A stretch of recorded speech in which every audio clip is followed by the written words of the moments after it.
Hello guys and welcome back to the F1 Tube YouTube channel, and in today's video I will be reviewing the qualifying sessions for the 2020 Austrian Grand Prix. Yes, that is right, Formula 1 is finally back and it returns with a very weird qualifying day, but let's get into it. Valtteri Bottas kickstarts the 2020 season with pole position in very obscure circumstances, but we'll get to that later. He just edged out Lewis Hamilton, who starts P2, Max Verstappen starts 3rd, Lando Norris starts P4.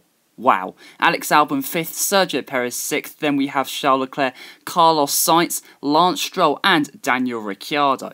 The obscurity does not end there, as Sebastian Vettel will start tomorrow's Grand Prix from 11th. Then comes Pierre Gasly, Daniil Kvyat, Esteban Ocon, Romain Grosjean, Kevin Magnussen.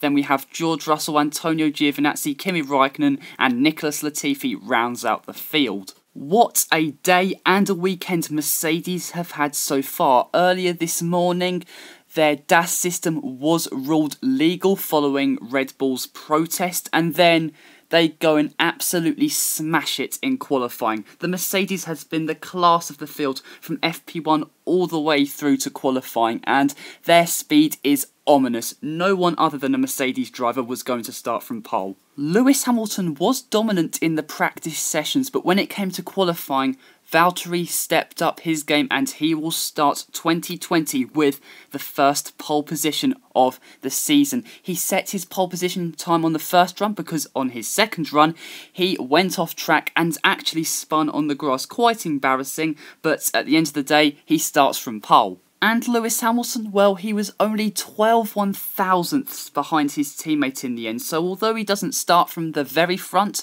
for this Grand Prix, he has got a very good chance of taking his first Austrian Grand Prix victory since 2016. Max Verstappen will start 3rd, but on the medium compound tyres compared to everyone else's soft, so Red Bull have mixed it up with Verstappen for tomorrow's race, so that is something to look out for. Meanwhile, Alex Albon, he hasn't had the most supreme pace this weekend, but I do think he will be a contender for a top 3 finish tomorrow. I think if luck can go his way, why can't Albon get a podium? Plus, I think the Thai driver was caught out by the yellow flags due to Bottas's off. What a day for McLaren. Throughout the entirety of this weekend, the talk has been about racing points and how they could be the best of the rest and how they could dominate the midfield battle. But McLaren are starting from P4 and P8. Lando Norris, what a qualifying session from the young Brit.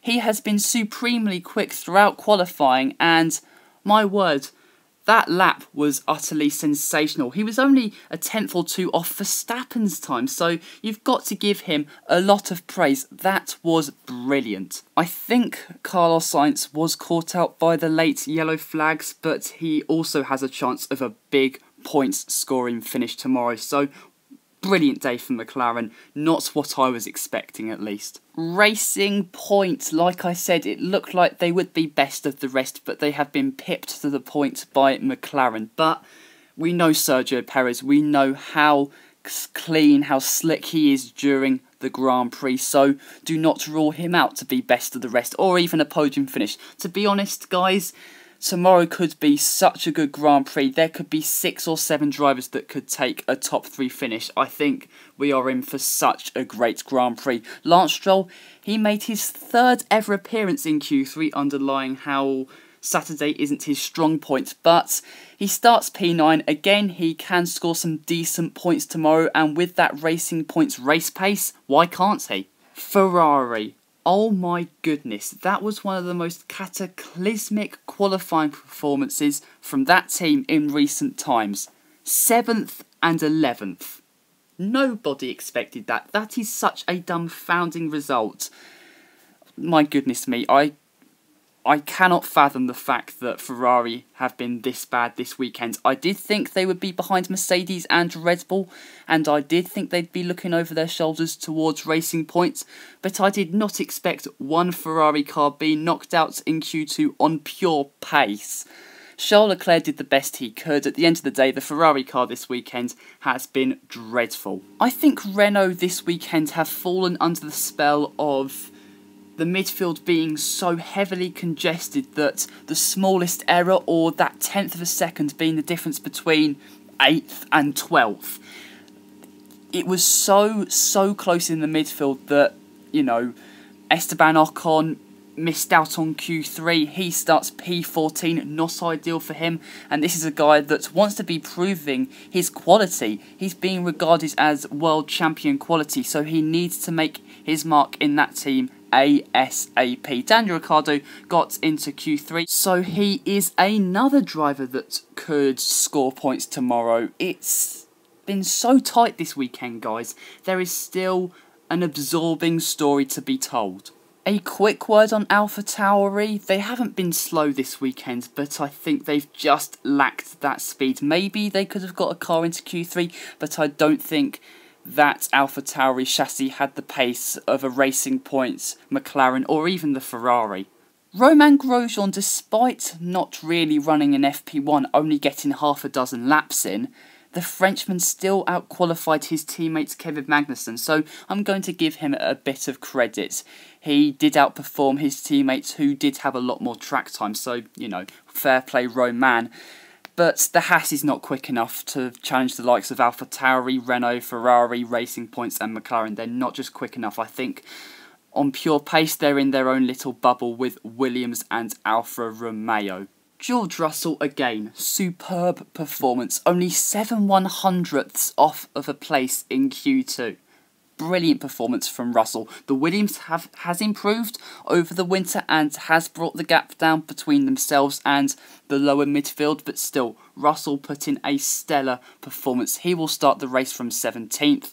Nicholas Latifi, he has struggled this weekend, especially at turn 1, losing the rear and spinning around a couple of times, and he actually crashed in FP3. And when you crash in one of your first weekends as an F1 driver, that does derail your confidence, and I think that was evident in Latifi's qualifying pace. He was way off the rest of the pack, but maybe there is something for Williams to gain tomorrow, but like I said, I think they're in a fight with Haas and Alfa Romeo. And talking about the latter, well, Alfa Romeo have just not been quick enough. It's as simple as that. Before I go, guys, I just want to say well done to Formula 1 for bringing the sport back. The logistics involved in this sport is greater than the likes of football, rugby. This sport travels around the world, and the sport, Liberty Media, all the hierarchy within this organisation have done a commendable effort, and I salute them for that. It is brilliant to have F1 back. I have missed it so dearly, and despite the fans not being there, I'm back in the F1 groove, which is something I've really wanted ever since the checkered flag fell in Abu Dhabi last December. And it is of paramount importance that the sport races as one, like the initiative tells.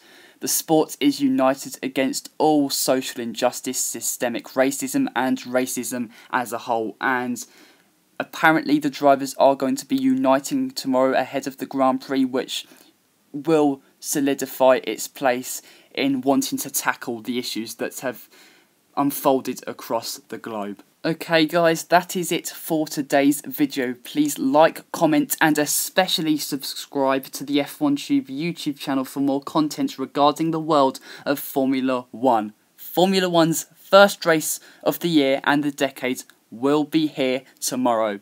We can't wait, the sports can't wait, and let F1 in 2020 officially begin.